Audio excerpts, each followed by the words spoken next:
ಇವತ್ತಿನ ಈ ವಿಡಿಯೋದಲ್ಲಿ ಸಮನ ನೋಡೋಣ ಬನ್ನಿ. Shrikrishna, an employee of transport company, Bengaluru, submits the following information relevant for the assessment year 2024 and 25. Compute his taxable income from the salary. ಶ್ರೀಕೃಷ್ಣನವರೊಬ್ಬ employee ಆಗಿರ್ತಾರಂತೆ ಟ್ರಾನ್ಸ್ಪೋರ್ಟ್ ಕಂಪನಿಯಲ್ಲಿ. ಅದೆಲ್ಲಿದೆ ಅಂತಂದ್ರೆ ಬೆಂಗಳೂರಲ್ಲಿ ಇದೆಯಂತೆ. ಸೊ ಫಾಲೋಯಿಂಗ್ ಇನ್ಫಾರ್ಮೇಶನ್ ಕೊಟ್ಟಿದ್ದಾರೆ. ಏನಂತ ಅಂದ್ರೆ ಬೇಸಿಕ್ ಸ್ಯಾಲರಿ ಪರ್ ಮಂತ್ ಇದೆ, ಪರ್ ಆನಮ್ ಕನ್ವರ್ಟ್ ಮಾಡ್ಕೊಳ್ಳಿ. ಕನ್ವೆನ್ಸ್ ಅಲವೆನ್ಸ್ ಇದೆ. ನಾನು ಪ್ರೀವಿಯಸ್ ವಿಡಿಯೋಗಳೆಲ್ಲ ಹೇಳಿದ್ದೆ ಕನ್ವೆನ್ಸ್ ಅಲವೆನ್ಸ್ ಹೆಂಗ್ ಟ್ರೀಟ್ ಮಾಡಬೇಕು ಅಂತ. ಈ ವಿಡಿಯೋದಲ್ಲಿ ಹೇಳ್ತೀನಿ, ಕೇಳಿಸ್ಕೊಳ್ಳಿ. ಕನ್ವೆನ್ಸ್ ಅಲವೆನ್ಸ್ ಬಂದ್ಬಿಟ್ಟು 2000 ಪರ್ ಮಂತ್ ಇದೆಯಂತೆ. ಇಲ್ಲೇನು ಹೇಳ್ತಿದ್ದಾರೆ, 60% spend for official purpose. So conveyance allowance ಯಾವ ತರ ಟ್ರೀಟ್ ಮಾಡ್ಬೇಕಂತಂದ್ರೆ, ಏನ್ ಅಮೌಂಟ್ ಸ್ಪೆಂಡ್ ಆಗಿರುತ್ತಲ್ಲ ಅದನ್ನ ಇಗ್ನೋರ್ ಮಾಡಿ ಇನ್ನೆಷ್ಟು ಪರ್ಸೆಂಟ್ ಅನ್ಸ್ಪೆಂಟ್ ಇರುತ್ತಲ್ಲ ಅದನ್ನ ಮಾತ್ರ ಟ್ಯಾಕ್ಸೇಬಲ್ ಅಂತ ಕನ್ಸಿಡರ್ ಮಾಡ್ಕೋಬೇಕಾಗುತ್ತೆ. ಸೊ ಇವಾಗ 2000 ಇಂಟು 12 ಮಾಡ್ತೀವಲ್ಲ, ಅದರಲ್ಲಿ ನಮಗೆ 40% ಮಾತ್ರ ತಗೋಬೇಕಾಗುತ್ತೆ, not the entire amount 60%. And city compensatory allowance, it's a kind of allowance. 300 per month ಇದೆ, ಪರ್ ಆನಮ್ ಕನ್ವರ್ಟ್ ಮಾಡ್ಕೊಳ್ಳಿ. ನೆಕ್ಸ್ಟ್ ಕೊಟ್ಟಿದ್ದಾನೆ ಬೋನಸ್ ಪರ್ ಆನಮ್ಗೆ ಕೊಡೋದು 10,000. ಡಿಎನ್ಎನ್ಸ್ ಅಲವೆನ್ಸ್ ಕೊಟ್ಟಿದ್ದಾನೆ 1500 ಪರ್ ಮಂತ್. ಇದು ತುಂಬಾ ಇಂಪಾರ್ಟೆಂಟ್. ಇಲ್ಲಿ ಏನ್ ಇರ್ತಿದ್ದಾನೆ ಅಂತಂದ್ರೆ, does not form part of salary. ಅಂದ್ರೆ ಇದು ರಿಟೈರ್ಮೆಂಟ್ ಬೆನಿಫಿಟ್ಗೂ ಹೋಗ್ತಿಲ್ಲ, ಸರ್ವಿಸ್ ಬೆನಿಫಿಟ್ಗೂ ಹೋಗ್ತಾ ಇಲ್ಲ. ನಾವು HRA ಇಲ್ಲಾಂದ್ರೆ RFS ಸ್ಯಾಲರಿನ ಕ್ಯಾಲ್ಕುಲೇಟ್ ಮಾಡ್ತೀವಿ ಗೊತ್ತಾ, ಅಂತ ಟೈಮಲ್ಲಿ ಇದನ್ನ ಇವಾಗ ಕನ್ಸಿಡರ್ ಮಾಡಂಗಿಲ್ಲ. ಸಪೋಸ್ ಇಲ್ಲೇನಾದ್ರು enters into the forming part of the salary, ಇಲ್ಲಾಂದ್ರೆ retirement benefits or service benefit ಅಂತ ಕೊಟ್ಟಿದ್ರೆ ಮಾತ್ರ ನಾವು ಕನ್ಸಿಡರ್ ಮಾಡಬೇಕು. ಇಲ್ಲೊಂದು ಡೈರೆಕ್ಟ್ ಆಗಿ ಹೇಳಿದ್ದಾನೆ ಡಸ್ ನಾಟ್ ಎಂಟರ್ಸ್ ಅಂತ.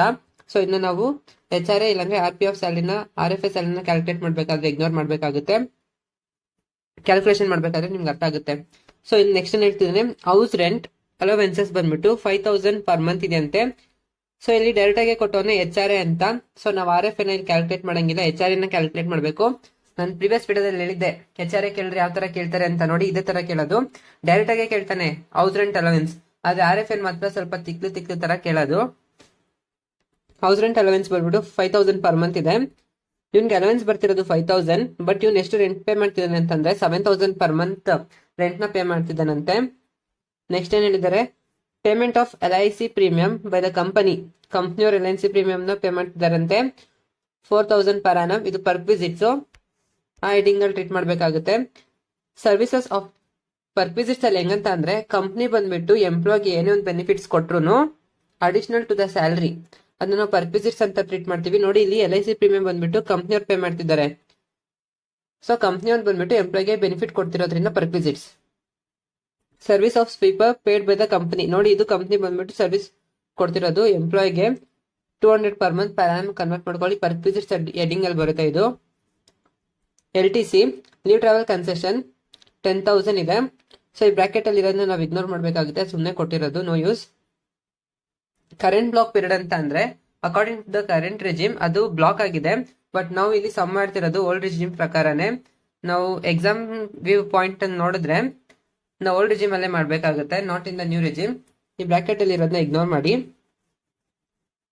LTC ಏನಾಗಿರುತ್ತೆ ಅಂತ ನಾನು ಪ್ರೀವಿಯಸ್ ವಿಡಿಯೋದಲ್ಲಿ ಹೇಳಿದ್ದೀನಿ, ಅಂದ್ರೂ ಈ ವಿಡಿಯೋದಲ್ಲಿ ಮತ್ತೆ ಹೇಳ್ತೀನಿ, ಕೇಳಿಸ್ಕೊಳ್ಳಿ. ಎಂಪ್ಲಾಯಿ ಇಂಡಿಯಾದಲ್ಲಿ ಎಲ್ಲೇ ಸುತ್ತಾಡ್ಲಿ ಅವನು ವಾಪಸ್ ಬಂದ್ಬಿಟ್ಟು ಅದನ್ನ ಕಂಪ್ನಿಯಿಂದ ರಿಯಂಬರ್ಸ್ ಮಾಡ್ಕೊಂಡ್ರೆ ಅದ್ ಬಂದ್ಬಿಟ್ಟು ಎಕ್ಸಾಮ್ ಫ್ರಮ್ ದ ಟ್ಯಾಕ್ಸ್ ಆಗಿರುತ್ತೆ ಅಂತ ಹೇಳಿದೀನಿ. ಪ್ರೀವಿಯಸ್ ಸಮ್ಮಲ್ಲೂ ಅದೇ ತರ ಇದ್ದಿದ್ದು. ಇಲ್ಲೊಂದು ಏನ್ ಹೇಳಿದಾನೆ, ಲೀವ್ ಟ್ರಾವೆಲ್ ಕನ್ಸೆಷನ್ ಕೊಟ್ಟಿದ್ದಾನೆ ಅಂತ ಡೈರೆಕ್ಟ್ ಆಗಿ ಕೇಳ್ಬಿಟ್ಟಿದ್ದಾನೆ. ಸೊ ಲೀವ್ ಟ್ರಾವೆಲ್ ಕನ್ಸೆಷನ್ ಅಂತ ಕೊಟ್ಟಿದ್ರೆ ನಾವೇನ್ ಟ್ರೀಟ್ ಮಾಡ್ಬೇಕು, exam from the tax. So ಅದು ಟ್ಯಾಕ್ಸ್ಗೆ ಅಪ್ಲೈ ಆಗಲ್ಲ ಅಂತ ಟ್ರೀಟ್ ಮಾಡ್ಬೇಕಾಗುತ್ತೆ.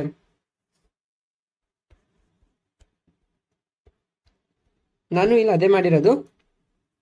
ಲೀವ್ ಟ್ರಾವೆಲ್ ಕನ್ಸೆಷನ್ 10,000 ಇರೋದು ಎಕ್ಸಾಮ್ ತಗೊಂಡಿದ್ದೀನಿ. And reimbursement of gas. Reimbursement ಏನೊಂದು ರಿಯಂಬರ್ಸ್ಮೆಂಟ್ ಬಂದ್ರು ಕಂಪ್ನಿಯವ್ರಿಗೂ ಎಂಪ್ಲಾಯ್ಗೆ ಕೊಡೋ ಬೆನಿಫಿಟ್ ಪರ್ಕ್ವಿಸಿಟ್ಸ್ ಅಲ್ಲಿ ಬರುತ್ತೆ.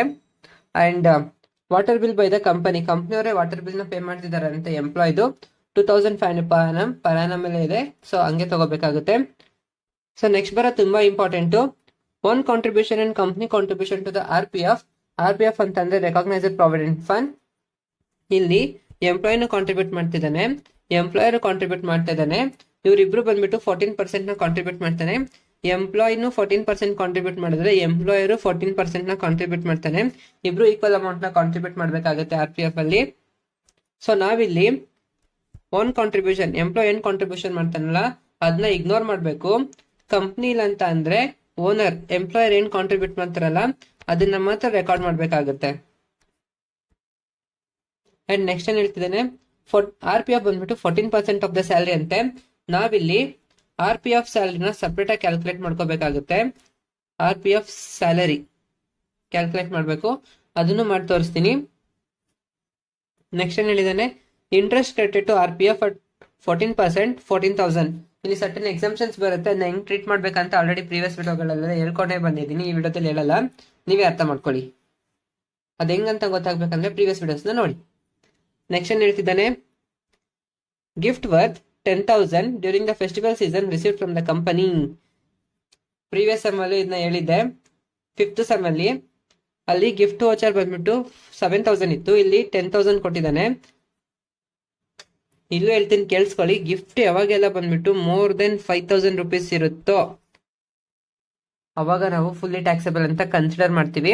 ಸಪೋಸ್ ಗಿಫ್ಟ್ ಏನಾದ್ರು ಜಸ್ಟ್ 5,000 ಇದ್ರು, ಇಲ್ಲಾಂದ್ರೆ 5,000 ಕಿಂತ ಕಡಿಮೆ ಇದ್ರೆ ಅದು ಎಕ್ಸಾಮ್ ಫ್ರಮ್ ದ ಟ್ಯಾಕ್ಸ್ ಆಗಿರುತ್ತೆ.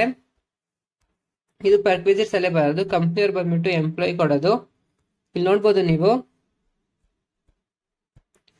Gifts in the kind if the value is less than 5,000 exempt, tax free perquisites.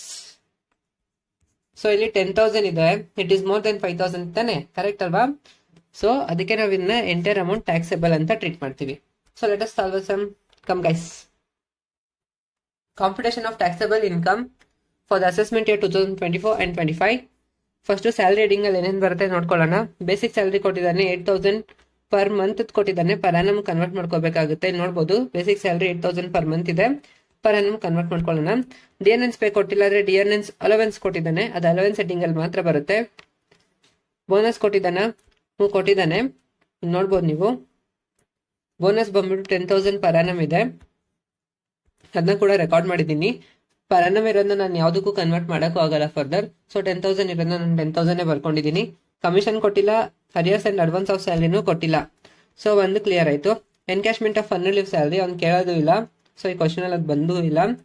Allowances, so next ನೋಡೋಣ ಅಲವೆನ್ಸಸ್ ಯಾವ್ದಿದೆ ಅಂತ. ಫಸ್ಟ್ ಏನ್ ಹೇಳ್ತಿದ್ದಾರೆ, ಕನ್ವೆನ್ಸ್ ಅಲವೆನ್ಸ್ 60% ಸ್ಪೆಂಡ್ ಆಗಿದೆ ಅಂತೆ.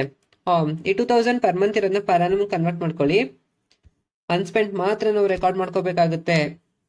ಇಲ್ಲಿ ನೋಡ್ಬೋದು ನೀವು, ಕನ್ವೆನ್ಸ್ ಅಲವೆನ್ಸ್ ಬಂದ್ಬಿಟ್ಟು 2,000 ಪರ್ ಮಂತ್ ಇದೆ, ಅದನ್ನ 12 ಮಂತ್ಸ್ ಕನ್ವರ್ಟ್ ಮಾಡ್ಕೊಂಡ್ರೆ ನಮಗೆ 24,000 ಬರುತ್ತೆ. ಇದರಲ್ಲಿ 60% ಸ್ಪೆಂಡ್ ಆಗಿದೆ ಅಂತ ಹೇಳಿ 24,000 ಅಲ್ಲಿ, ಅದು 14,400. ಸೊ ಈ 24,000 ಅಲ್ಲಿ 14,400 ಲೆಸ್ ಮಾಡ್ಕೊಂಡ್ರೆ ನಮಗೆ 9,600 ಏನಿದೆಲ್ಲ ಅನ್ಸ್ಪೆಂಟ್ ಅಮೌಂಟ್ ಇರುತ್ತೆ. ಈ ಅನ್ಸ್ಪೆಂಟ್ ಅಮೌಂಟ್ ಮೇಲೆ ಮಾತ್ರ ನಾವು ಟ್ಯಾಕ್ಸೇಬಲ್ ಕಟ್ಟಬೇಕಾಗುತ್ತೆ, ಟ್ಯಾಕ್ಸ್ ನ ಕಟ್ಟಬೇಕಾಗುತ್ತೆ. ಇದನ್ನ ನೀವು ಡೈರೆಕ್ಟ್ ಆಗು ಮಾಡ್ಕೋಬಹುದು. ಈ 24,000 ಅಲ್ಲಿ 40% ಮಾಡ್ಕೊಂಡ್ರೆ ನಮಗೆ 9,600 ಬರೋದು. ಬಟ್ ಇದು ಕ್ಲಿಯರ್ ಕಟ್ ಇನ್ಫಾರ್ಮೇಶನ್ಸ್ ಇರುತ್ತೆ ಹೆಂಗ್ ಬಂತು ಅಂತ. ನೆಕ್ಸ್ಟ್ ಯಾವ ಅಲವೆನ್ಸ್ ಇದೆ ನೋಡೋಣ ಬನ್ನಿ. City compensatory allowance 300 per month ಇದೆ. ಪರ್ ಮಂತ್ ಇರೋದನ್ನ ನಾವು ಪರ್ ಆನಮ್ ಕನ್ವರ್ಟ್ ಮಾಡ್ಕೋಬೇಕಾಗುತ್ತೆ. City compensatory allowance 300 per month, so 3,600 ಬರುತ್ತೆ. ಎಂಟರ್ಟೈನ್ಮೆಂಟ್ ಅಲವೆನ್ಸ್ ಕೊಟ್ಟಿಲ್ಲ, ನಿಲ್ಲಾಕಿದ್ದೀನಿ. ಸೊ ನೆಕ್ಸ್ಟ್ ಕ್ವಶನ್ ಅಲ್ಲಿ ಏನ್ ಕೇಳಿದಾನೆ ಅವನು, HRA ನ ಕ್ಯಾಲ್ಕುಲೇಟ್ ಮಾಡಿ ಅಂತ ಕೇಳಿದಾನೆ. ಸೊ HRA ಗೆ ನಾವು ಸಮ್ನ ಮಾಡ್ಬೇಕಾಗುತ್ತೆ ವರ್ಕಿಂಗ್ ನೋಟು. ಸೊ ಹೇಳ್ಕೊಡ್ತೀನಿ ಬನ್ನಿ. ಹೌಸ್ ರೆಂಟ್ ಅಲವೆನ್ಸ್, ಇಲ್ಲಿ ಇದು ತುಂಬಾ ಇಂಪಾರ್ಟೆಂಟ್, ಮಾರ್ಕ್ ಮಾಡ್ಬೇಕಿದು. ನೋಟಲ್ಲಿ ನಾವು ಇದನ್ನ ಪ್ರಿಪೇರ್ ಮಾಡಿದೀವಿ ಅಂತ. ಈ 21,600 ಹೆಂಗ್ ಬಂತು ಅಂತ ಇವ್ಯಾಲ್ಯೂಟರ್ ಗೊತ್ತಾಗ್ಬೇಕಲ್ವಾ, ಸೊ ಅದಕ್ಕೆ ಇಲ್ಲಿ ನೋಟ್ ಅಂತ ಬರೀಬೇಕು. ಇದರಲ್ಲಿ ಜಸ್ಟ್ ಎರಡೇ ಸ್ಟೆಪ್ ಇರೋದು. ಒಂದು ಸ್ಯಾಲರಿ ಕ್ಯಾಲ್ಕುಲೇಟ್ ಮಾಡಬೇಕು. ಸ್ಯಾಲರಿ ಯಾವ್ದಂತಂದ್ರೆ HRA, house rent allowance salary ಎಷ್ಟು ಅಂಡ್ ಟ್ಯಾಕ್ಸೇಬಲ್ HRA ಎಷ್ಟು ಅಂತ ಕ್ಯಾಲ್ಕುಲೇಟ್ ಮಾಡ್ಕೋಬೇಕಾಗುತ್ತೆ. So step 1 calculations of HRA salary. ಇದ್ರಲ್ಲಿ ಜಸ್ಟ್ 4 ಐಟಮ್ಸ್ ಮಾತ್ರ ನಾವು ಕನ್ಸಿಡರ್ ಮಾಡ್ಕೋಬೇಕಾಗುತ್ತೆ. ಯಾವ್ದಂತಂದ್ರೆ basic pay, dearness pay and dearness allowances, commission. ಈ 4 ಐಟಮ್ ನ ಮಾತ್ರ ನಾವು ಕನ್ಸಿಡರ್ ಮಾಡ್ಕೋಬೇಕಾಗುತ್ತೆ. ಇಲ್ಲಿ ಬೋನಸ್ ಬರಲ್ಲ ಅಂಡ್ ಎಂಟರ್ಟೈನ್ಮೆಂಟ್ ಅಲವೆನ್ಸಸ್ ಆತರ ಯಾವ್ದು ಬರೋದಿಲ್ಲ. ಜಸ್ಟ್ ಈ 4 ಐಟಮ್ಸ್ ಮಾತ್ರ ಬರುತ್ತೆ HRA ಕ್ಯಾಲ್ಕುಲೇಷನ್ ಅಲ್ಲಿ. ಸೊ ಬೇಸಿಕ್ ಪೇ ಕೊಟ್ಟಿದ್ದಾನೆ 96,000, 8,000 ಪರ್ ಮಂತ್ ಇರೋದನ್ನ ಪರ್ ಆನಮ್ ಕನ್ವರ್ಟ್ ಮಾಡ್ಕೊಂಡ್ರೆ 96,000 ಬರುತ್ತೆ. ಡಿಎನ್ಎನ್ಸ್ ಅಲವೆನ್ಸ್ ಕೊಟ್ಟಿದ್ದಾನೆ, ಅದೇ ಒಂದು ಏನ್ ಹೇಳಿದ್ದಾನೆ ಇಲ್ಲಿ, does not forms the part of the salary. So retirement ಬೆನಿಫಿಟ್ಗೂ ಹೋಗ್ತಿಲ್ಲ, ಸರ್ವಿಸ್ ಬೆನಿಫಿಟ್ಗೆ ಹೋಗ್ತಿಲ್ಲ ಅಂತಂದ್ರೆ ಅದನ್ನ ಇಗ್ನೋರ್ ಮಾಡಬೇಕಾಗುತ್ತೆ, ಕನ್ಸಿಡರ್ ಮಾಡ್ಕೋಬಾರ್ದು. ಸೊ ಡಿಎನ್ಎನ್ಸ್ ಪೇನು ಕೊಟ್ಟಿಲ್ಲ, ಕಮಿಷನ್ ಕೊಟ್ಟಿಲ್ಲ. 96,000 is the taxable salary of HRA. So ಇವಾಗ ನಾವು ಟೋಟಲ್ ಟ್ಯಾಕ್ಸೇಬಲ್ HRA ನ ಕ್ಯಾಲ್ಕುಲೇಟ್ ಮಾಡ್ಕೊಳ್ಳೋಣ. Calculation of taxable HRA, actual rent received ಅಂದ್ರೆ ಆಕ್ಚುಯಲ್ HRA ಎಷ್ಟು ಅಲವೆನ್ಸ್ ನಾವು ರಿಸೀವ್ ಮಾಡ್ತಾ ಇದೀವಿ ಅಂತ ಹೇಳಿ ತೋರಿಸ್ಬೇಕು. ನಮ್ಗೆ ಅಲವೆನ್ಸ್ ಎಷ್ಟು ಕೊಡ್ತಿದ್ದಾನೆ ಅವನು, HRA 5,000 ಪರ್ ಮಂತ್ ಕೊಡ್ತಿದ್ದಾನಂತೆ. ನಮ್ಗೆ ಅಲವೆನ್ಸ್ ಬರ್ತಿರೋದು 5,000. So actual rent received 5,000 into 12 ಮಾಡ್ಕೊಂಡ್ರೆ 60,000 ಬರುತ್ತೆ. ಅಂಡ್ ನಾವು ಲೆಸ್ ಮಾಡ್ಕೋಬೇಕಾಗುತ್ತೆ ಲಿಸ್ಟ್ ಆಫ್ ದ ಫಾಲೋಯಿಂಗ್. ಇಲ್ಲಿ ಲಿಸ್ಟ್ ಆಫ್ ದ ಫಾಲೋಯಿಂಗ್ ಅಂದ್ರೆ ಏನಿಲ್ಲ, ಈ 3 ಐಟಮ್ ಅಲ್ಲಿ ಯಾವ್ದು ಕಡಿಮೆ ಇರುತ್ತೋ ಅದನ್ನ ನಾವು ಎಕ್ಸಾಂಪ್ಟ್ ಅಂತ ತಗೋಬೇಕಾಗುತ್ತೆ. So step 1 actual rent received, actual allowance ಎಷ್ಟು ರಿಸೀವ್ ಮಾಡ್ತಿದೀವೋ ಅದೇ ಆಗಿರುತ್ತೆ 60,000. ಸ್ಟೆಪ್ 2 ಬಂದ್ಬಿಟ್ಟು expenses or excess of rent paid. ನಾವು ರೆಂಟ್ ಎಷ್ಟನ್ನ ಪೇ ಮಾಡ್ತಿದೀವೋ ಅದೇ 10% ಆಫ್ ದ ಸ್ಯಾಲರಿನ ಲೆಸ್ ಮಾಡ್ಕೋಬೇಕಾಗುತ್ತೆ. ಅದು ಕಂಡೀಷನ್ 2 ಆಗಿರುತ್ತೆ. ನಾವ್ ಎಷ್ಟು ರೆಂಟ್ ನ ಪೇ ಮಾಡ್ತಿದೀವಿ, 7,000 ಪರ್ ಮಂತ್ ರೆಂಟ್ ನ ಪೇ ಮಾಡ್ತಿದೀವಿ ಅಂತ ಹೇಳ್ತಿದ್ದಾನೆ ಇಲ್ಲಿ. ಸೊ ನಾವು ರೆಂಟ್ ಎಷ್ಟು ಪೇ ಮಾಡ್ತಿರೋದು 7,000 ಇಂಟು 12, 7,000 ಪರ್ ಮಂತ್ ಇರೋದನ್ನ ಪರ್ ಆನಮ್ ಕನ್ವರ್ಟ್ ಮಾಡ್ಕೊಳ್ಳಿ, 84,000 ಬರುತ್ತೆ. ಇದರಲ್ಲಿ ನಾವು 10% ಆಫ್ ದ ಸ್ಯಾಲರಿನ ಲೆಸ್ ಮಾಡ್ಕೋಬೇಕಾಗುತ್ತೆ. ಈ ಸ್ಯಾಲರಿ ಆಫ್ HRA ನಾವು ಕಂಡಿಡಿದೀವಲ್ಲ ಅದ್ರ ಮೇಲೆ 10% ಮಾಡ್ಕೊಂಡ್ರೆ 9,600 ಬರುತ್ತೆ. ಈ ಬಂದಿರೋ 9,600 ನ 84,000 ಲೆಸ್ ಮಾಡ್ಕೊಂಡ್ರೆ 74,400 ಬರುತ್ತೆ. ಅಂಡ್ ನೆಕ್ಸ್ಟ್ ಬಂದ್ಬಿಟ್ಟು 40% ಆರ್ 50% ಆಫ್ ದ ಸ್ಯಾಲರಿ. ಇಲ್ಲಿ 40% ಏನಕ್ಕೆ ತಗೊಂಡಿದ್ದೀನಿ ಅಂತ ನಿಮ್ಗೆ ಎಕ್ಸ್ಪ್ಲೇನ್ ಮಾಡ್ತೀನಿ, ಕೇಳಿಸ್ಕೊಳ್ಳಿ. ಡೆಲ್ಲಿ, ಮುಂಬೈ, ಕಲ್ಕತ್ತಾ ಅಂಡ್ ಚೆನ್ನೈ ಈ 4 ಪ್ಲೇಸ್ ಇದ್ರೆ ಮಾತ್ರ ನಾವು 50% ಆಫ್ ದ ಸ್ಯಾಲರಿನ ಕನ್ಸಿಡರ್ ಮಾಡ್ತೀವಿ. ಈ 4 ಪ್ಲೇಸ್ ಬಿಟ್ಬಿಟ್ಟು ಮಿಕ್ಕಿದ ಯಾವುದೇ ಒಂದು ಸಿಟಿ ನೇಮ್ ಕೊಟ್ಟಿದ್ರು ನಾವು 40% ನ ಕನ್ಸಿಡರ್ ಮಾಡ್ಕೋಬೇಕಾಗುತ್ತೆ. I repeat the names, Delhi, Mumbai, Calcutta, Chennai ಈ 4 ಏರಿಯಾ ಹೆಸರು ಕೊಟ್ಟಿದ್ರೆ ಮಾತ್ರ ನಾವು 50% ಆಫ್ ದ ಸ್ಯಾಲರಿನ ಕ್ಯಾಲ್ಕುಲೇಟ್ ಮಾಡ್ಕೋಬೇಕಾಗುತ್ತೆ. ಅಂಡ್ ರಿಮೈನಿಂಗ್ ಯಾವುದೇ ಹೆಸರು ಕೊಟ್ಟಿದ್ರು 40% ನ ಕ್ಯಾಲ್ಕುಲೇಟ್ ಮಾಡ್ಕೋಬೇಕು. ನಾನು ಇಲ್ಲಿ ಯಾಕೆ 40% ಮಾಡಿದೀನಿ, see this is very important. ಅವ್ರ ಇರೋದಲ್ಲಿ ಬೆಂಗಳೂರಲ್ಲಿ. ಸೊ ಬೆಂಗಳೂರು ಇದ್ರೆ ನಾವು 40% ತಗೋಬೇಕಾಗುತ್ತೆ, ನಾಟ್ 50%. ನಾನು ಇದುವರೆಗೂ ಮಾಡ್ತಿರೋ ಪ್ರೀವಿಯಸ್ ಸಮಯಲ್ಲ ನಾವು 50% ತಗೊಂಡಿರೋದು. ಯಾಕಂದ್ರೆ ಅವ್ರು ಇದಿದ್ದರ ಕಲ್ಕತ್ತಾ, ಮುಂಬೈ, ಡೆಲ್ಲಿ ಆ ತರ ಪ್ಲೇಸಸ್ ಅಲ್ಲೇ. ಸೊ ಅದಕ್ಕೆ 50% ಬಂದಿತ್ತು. ಇಲ್ಲಿ 40% ಯಾಕಂತಂದ್ರೆ ಅವ್ರು ಬೆಂಗಳೂರಲ್ಲಿ ಇರೋದು. ಸೊ 40% ಆಫ್ ದ ಸ್ಯಾಲರಿ 96,000 ಅಲ್ಲಿ ನಾವು 40% ಮಾಡ್ಕೊಂಡ್ರೆ 38,400 ಬರುತ್ತೆ. ಇವಾಗ ಈ 3ರಲ್ಲಿ ಯಾವ್ದು ಕಡಿಮೆ ಅಂತ ಕಂಡುಹಿಡ್ಕೋಬೇಕಾಗುತ್ತೆ. 60,000 ಕಡಿಮೆನಾ, ಇಲ್ಲ. 74,400 ಕಡಿಮೆನಾ, no. So 38,400 is a less, ಕಡಿಮೆ ಇರೋದು ಅದೊಂದೇ.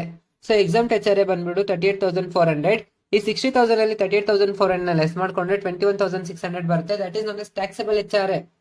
We have calculated the HRA. ನಮ್ಗೆ HRA ಸಿಕ್ಕಿದೆ ಎಷ್ಟು, 21,600. ಹೆಂಗಂತ ಎಷ್ಟು ತೆಲ್ಕೊಟ್ಟಿದ್ದೀನಿ. ಸೊ ನೆಕ್ಸ್ಟ್ ಬರುತ್ತೆ ಪ್ರಾವಿಡೆಂಟ್ ಫಂಡ್. ನಮ್ಗೆ ಪ್ರಾವಿಡೆಂಟ್ ಫಂಡ್ ಬಗ್ಗೆ ಏನ್ ಹೇಳ್ತಿದ್ದಾರೆ, own contribution and company contribution. Already ಇನ್ನು ಎಕ್ಸ್ಪ್ಲೇನ್ ಮಾಡಿದ್ದೀನಿ, ಮತ್ತೆ ಎಕ್ಸ್ಪ್ಲೇನ್ ಮಾಡಲ್ಲ. ನಾವು ಜಸ್ಟ್ ಕಂಪ್ನಿ ಕಾಂಟ್ರಿಬ್ಯೂಷನ್ ನ ತಗೋಬೇಕಾಗುತ್ತೆ. ಅದು ಎಷ್ಟು, 40% ಆಫ್ ದ ಸ್ಯಾಲರಿ. ಈ 14% ಆಫ್ ದ ಸ್ಯಾಲರಿನೇ ನಾವು RPF ಸ್ಯಾಲರಿನೂ ಕಂಡುಹಿಡ್ಕೋಬೇಕಾಗುತ್ತೆ. Guys I repeat once again, ನಾವು ಏನ್ ಸ್ಯಾಲರಿನ HRA ಕ್ಯಾಲ್ಕುಲೇಟ್ ಮಾಡಿರ್ತೀವಲ್ಲ ಅದೇ ಸ್ಯಾಲರಿ RPF ಸ್ಯಾಲರಿನೂ ಆಗಿರುತ್ತೆ. RPF and HRA salary same ಇರುತ್ತೆ, ಬಟ್ RFA ಸ್ಯಾಲರಿ ಡಿಫ್ರೆಂಟ್ ಆಗಿರುತ್ತೆ. ಇದಕ್ಕೆ ಬೇರೆ ತರನೇ ಕ್ಯಾಲ್ಕುಲೇಟ್ ಮಾಡ್ಕೋಬೇಕಾಗುತ್ತೆ. ಆದ್ರೆ RPF ಅಂಡ್ HRA ಸ್ಯಾಲರಿ ಒಂದೇ ಆಗಿರುತ್ತೆ, RFA ಬೇರೆ ಆಗಿರುತ್ತೆ. ಇದನ್ನ ಅರ್ಥ ಮಾಡ್ಕೊಳ್ಳಿ, ತುಂಬಾ ಇಂಪಾರ್ಟೆಂಟ್. ನಾವು ಮಿಸ್ಟೇಕ್ ಮಾಡೋದೇ ಇಲ್ಲಿ. ಸೊ 14% ಆಫ್ ದ ಸ್ಯಾಲರಿ ಅಂತ ಹೇಳ್ತಿದ್ದಾನೆ. ಸ್ಯಾಲರಿ ಆಫ್ RPF ಬಂದ್ಬಿಟ್ಟು 96,000 ಇದೆ. ಇದರಲ್ಲಿ ನಾವು 14% ಮಾಡ್ಕೋಬೇಕು. ಇಲ್ಲಿ ಮಾಡಿದೀನಿ ನೋಡಿ ನೀವು, ಅದಕ್ಕೆ ನೋಟ್ 2 ಅಂತ ಸಪ್ರೇಟ್ ಬೇರೆ ಬರ್ದಿದ್ದೀನಿ. ಸ್ಯಾಲರಿ ಆಫ್ RPF ಬಂದು 96,000. ನಾನು ಹೇಳಿದ್ನಲ್ಲ HRA ಮತ್ತೆ RPF ಒಂದೇ ಆಗಿರುತ್ತೆ, 96,000. ಸೊ ಎಂಪ್ಲಾಯರ್ ಕಾಂಟ್ರಿಬ್ಯೂಷನ್ ಬಂದ್ಬಿಟ್ಟು 14% ಇದೆ. ಈ 96,000 ಮೇಲೆ 14% ಮಾಡಿದ್ರೆ 13,440 ಬರುತ್ತಲ್ಲ, ಇದೇ ಬಂದ್ಬಿಟ್ಟು ಕಾಂಟ್ರಿಬ್ಯೂಷನ್ಸ್ ಆಗಿರುತ್ತೆ ಎಂಪ್ಲಾಯರ್ ಕಡೆಯಿಂದ ಟುವರ್ಡ್ಸ್ RPF. ಸೊ ನೀವು ನೋಡ್ಕೋಬಹುದು ಎಂಪ್ಲಾಯರ್ ಕಾಂಟ್ರಿಬ್ಯೂಷನ್ ನೋಟ್ ಕೂಡ ಬರ್ದಿದ್ದೀನಿ. ಈ 13,440 ಹೆಂಗ್ ಬಂತು ಅಂತ. ಇದರಲ್ಲಿ ನಮಗೆ 12% ಎಕ್ಸಾಮ್ ಇರುತ್ತೆ. ಈ 12% RPF ಸ್ಯಾಲರಿನ ನಾವು ಕಂಡಿಡ್ಕೊಂಡ್ವಲ್ಲ, ಅದ್ರ ಮೇಲೆ ಬಂದ್ಬಿಟ್ಟು 12% ಎಕ್ಸಾಮ್ ಇರುತ್ತೆ. 96,000 ನಮ್ಗೆ RPF ಸ್ಯಾಲರಿ ಬಂದಿತ್ತು. ಅದ್ರ ಮೇಲೆ ನಾವು 12% ಮಾಡ್ಕೊಂಡ್ರೆ 11,520 ಬರುತ್ತೆ. ಈ 13,440 ಅಲ್ಲಿ 11,520 ನ ಲೆಸ್ ಮಾಡ್ಕೊಂಡ್ರೆ 1,920 ಬರುತ್ತೆ. ಸೊ ಎಂಪ್ಲಾಯರ್ ಕಾಂಟ್ರಿಬ್ಯೂಷನ್ ಆಯ್ತು.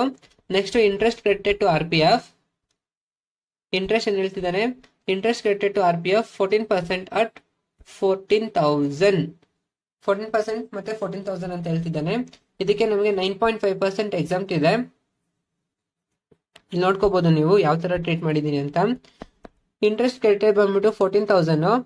ನಮ್ಗೆ ಎಕ್ಸಾಮ್ ಇರೋದನ್ನ ಇಲ್ಲಿ ಟ್ರೀಟ್ ಮಾಡ್ಕೋಬೇಕಾಗುತ್ತೆ, ಎಕ್ಸಾಮ್ಷನ್ಸ್. ಸೊ 14,000 ಎಷ್ಟು ಪರ್ಸೆಂಟ್ ಬಂದಿರೋದು, 14% ಬಂದಿರೋದು. ಸೊ ಈ 14,000 ನ 14% ಗೆ ಡಿವೈಡ್ ಮಾಡ್ಕೊಂಡ್ರೆ ನಮ್ಗೆ 1% ವ್ಯಾಲ್ಯೂ ಎಷ್ಟಂತ ಗೊತ್ತಾಗುತ್ತೆ. ಆ ಬಂದಿರೋ 1% ವ್ಯಾಲ್ಯೂನ ನಾವು ಇಂಟು 9.5 ಮಾಡ್ಕೊಂಡ್ರೆ ನಮ್ಗೆ ಈ 9,500 ಬರುತ್ತೆ.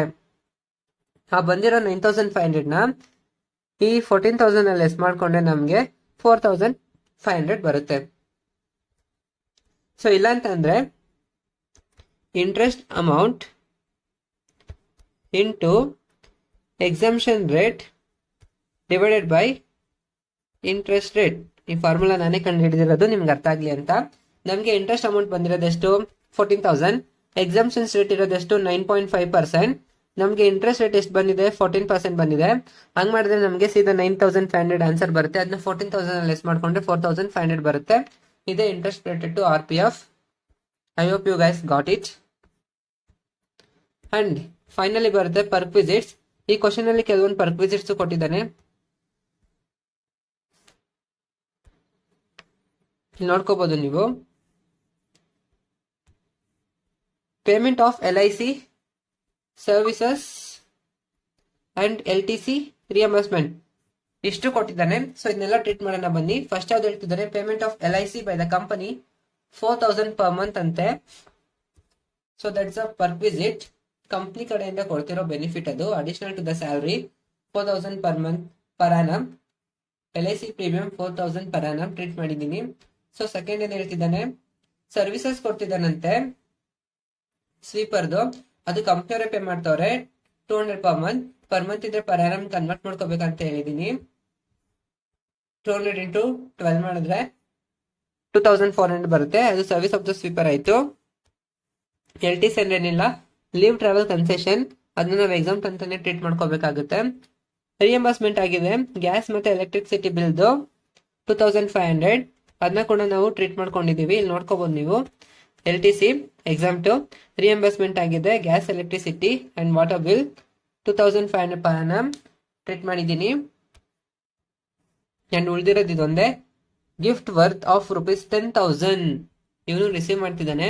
ಎಷ್ಟವರೆಗೂ ಎಕ್ಸಾಮ್ ಅಂತ ಹೇಳಿದೆ ನಾನು, ಎಷ್ಟು ಅಮೌಂಟ್ ವರೆಗೂ ಎಕ್ಸಾಮ್ ಅಂತ ಅಂದ್ರೆ 5,000 ವರೆಗೂ ಇದ್ರೆ ಎಕ್ಸಾಮ್ 2.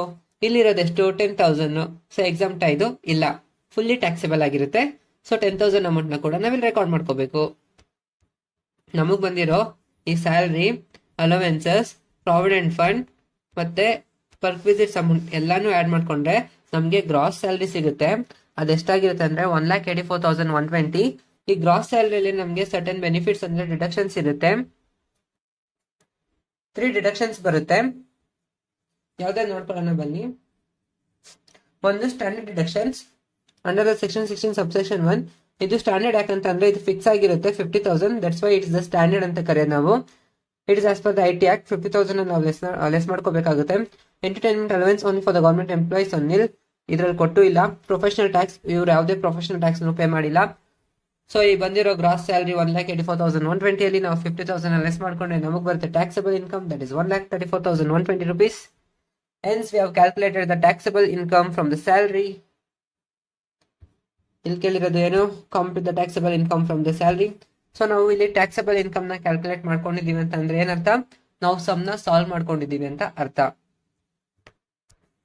ಈ ಡಿಡಕ್ಷನ್ಸ್ ಯಾಕೆ ಮಾಡ್ಕೋಬೇಕು ಅನ್ನೋದು ತುಂಬಾ ಇಂಪಾರ್ಟೆಂಟ್. ಸೊ ನೋಡಿ ಇಲ್ಲಿ ಈ ಬೆನಿಫಿಟ್ ಏನಾದ್ರು ಎಂಪ್ಲಾಯಿಗೆ ಇರ್ಲಿಲ್ಲ ಅಂತ ಅಂದ್ರೆ ಅವನು ಟ್ಯಾಕ್ಸ್ ಯಾವ್ದ್ರ ಮೇಲೆ ಕಟ್ಬೇಕಿತ್ತು, ಈ ಎಂಟೈರ್ ಗ್ರಾಸ್ ಸ್ಯಾಲರಿ ಮೇಲೆ ಕಟ್ಬೇಕಿತ್ತು 1,84,120. ಸೊ ಈ ಡಿಡಕ್ಷನ್ಸ್ ಇರೋದ್ರಿಂದ ಅವ್ನು ಟ್ಯಾಕ್ಸಬಲ್ ಇನ್ಕಮ್ ಎಷ್ಟಾಯ್ತು ಅಂತ ಅಂದ್ರೆ 1,34,120 ಆಯ್ತು. ಇವಾಗ ಒಂದು ಟ್ಯಾಕ್ಸ್ 1,84,000 ಮೇಲೆ ಕಟ್ಟಲ್ಲ, 1,34,000 ಮೇಲೆ ಕಟ್ತಾನೆ. ಅರ್ಥ ಆಯ್ತಾ? ಹಾಗೆ ಇರುತ್ತೆ, ಅದಕ್ಕೆ ಕ್ಲೀನ್ ಆಗಿ ಎಕ್ಸ್ಪ್ಲೇನ್ ಮಾಡಿದ್ದೀನಿ. ಸೊ ನಮ್ಗೆ ಟ್ಯಾಕ್ಸ್ ಸ್ಲ್ಯಾಬ್ಸ್ ಇರುತ್ತೆ ಗೊತ್ತಾ, 3 ಲ್ಯಾಕ್ ರೀಚ್ ಆದ್ರೆ 5%, 5 ಲ್ಯಾಕ್ಗೆ ಇಷ್ಟು ಪರ್ಸೆಂಟ್ ಅಂತ. ಸೊ ಅದ್ ಬಂದ್ಬಿಟ್ಟು ಈ ಸ್ಯಾಲ್ರಿ ಮೇಲೆನೆ ಮಾಡೋದು, ಟ್ಯಾಕ್ಸಬಲ್ ಇನ್ಕಮ್ ಮೇಲೆ. Okay guys, let's meet in next video. Until then, tata, bye bye.